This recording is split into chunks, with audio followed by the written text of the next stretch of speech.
अस्सलाम वालेकुम। आज का हमारा टॉपिक है जेनेटिक कोड। सबसे पहले हम इसकी डेफिनेशन को देखते हैं। 3 nitrogenous base sequence is called genetic code.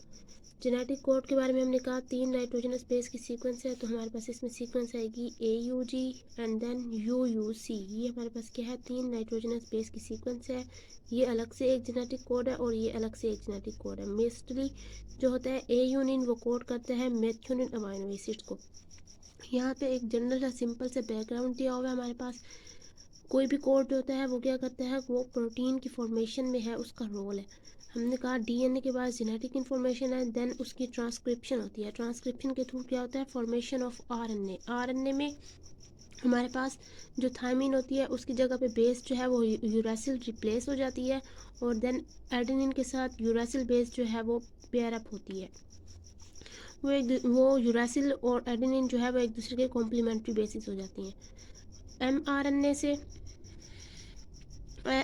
से हमारे पास क्या हो जाएगी, ट्रांसलेशन हो जाएगी, और वो ट्रांसलेशन जो होगी वो किसी एक पॉइंट से स्टार्ट होगी। दो तरह के जेनेटिक कोड होते हैं हमारे पास। एक होता है start codon and then stop codon. Start codon को हमने कहा AUG।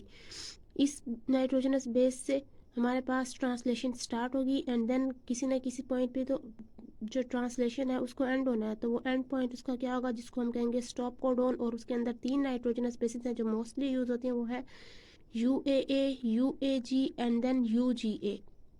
आपको मालूम होगा कि ट्रांसलेशन राइबोसोम्स के थ्रू होती है, एंड देन जब ये नाइट्रोजनस बेस अपेयर होंगी तो ट्रांसलेशन जो है वो खुद ब खुद ही स्टॉप हो जाएगी, जो अमाइनो एसिड्स बनेंगे एंड देन उससे क्या हो जाएगी, प्रोटीन बन जाएगी। यहाँ पे एक सबसे अहम बात कि हमने कहा हमारे पास 4 नाइट्रोजनस बेस हैं, जिसमें हमारे पास आती है यूरासिल, ग्वानिन, साइटोसिन, एडेनिन। अगर हमने बात की, यहाँ पर हमने 4 की पावर 3 ली। इसका मतलब ये है कि 4 नाइट्रोजनस बेसिस हैं, लेकिन उसमें से क्या हो रहा है, 3 नाइट्रोजनस बेसिस जो हैं वो एक जेनेटिक कोड बना रही हैं।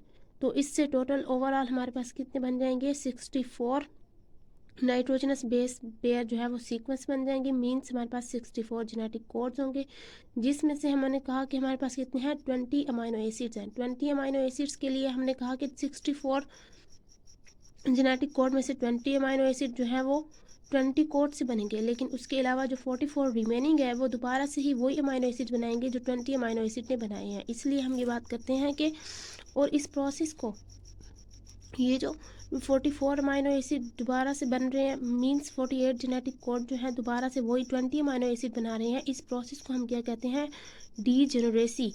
और इसमें हमने कहा, ये भी बात की कि डीजेनरेसी में क्या होता है, मुख्तलिफ कोड जो होते हैं दोबारा से ही वो एक ही अमाइनो एसिड बना रहे होते हैं, लेकिन उन कोड का डिफरेंस ये होता है कि जो उनकी थर्ड बेस होती है। मीन्स यहाँ पे देखें आप, हमारे पास दिया हुआ है ग्वानिन, एडेनिन, एडेनिन, लेकिन यहाँ पे दिया हुआ है guanine, adenine and then guanine. Means इसकी जो थर्ड बेस है एडेनिन, और ये जो ग्वानिन है इसकी ये जो थर्ड बेस है ये जो है वो चेंज हो जाती है। और ये दोनों ही देखें, इनकी थर्ड बेस चेंज है, लेकिन ये दोनों क्या बना रही हैं, ग्लूटामिक एसिड को बना रही हैं। और जो बात कि जेनेटिक कोड यूनिवर्सल होता है या नहीं, हम कह सकते हैं कि जेनेटिक कोड जो है वो यूनिवर्सल होता है। Thank you. अगर आपको हमारी वीडियो पसंद आई है तो हमारे चैनल को लाइक कीजिए और सब्सक्राइब कीजिए। Thank you.